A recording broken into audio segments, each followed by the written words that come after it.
குருவனுடைய மந்திரம்.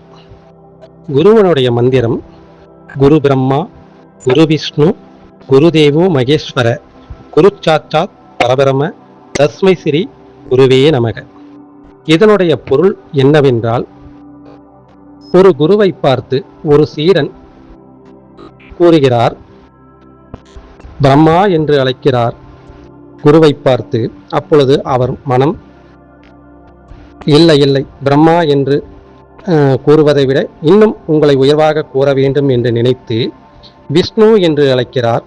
அப்பொழுது அவர் மனம், இல்லை இல்லை, வேண்டாம், விஷ்ணுவும் கூறவில்லை. அடுத்தது குரு சாட்சாத் மகேஸ்வரா என்கிறார்.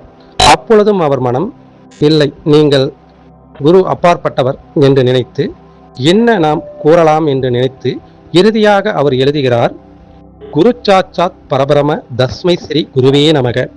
அதாவது சாட்சாத் பரபிரமே நீதான் என்று சரணாகதி அடைந்து விட்டார் சீடன். ஒவ்வொரு குருமார்களையும் நாம் சாட்சாத் பரபிரம, தஸ்மை ஸ்ரீ குருவே நமக சரணாகதி அடைந்து விட வேண்டும். அப்பொழுதுதான் நம்முடைய வாழ்க்கை இனிதே நல்ல முறையில் நல்ல வாழ்வும் நமக்கு நல்ல ஞானமும் கிடைக்கும்.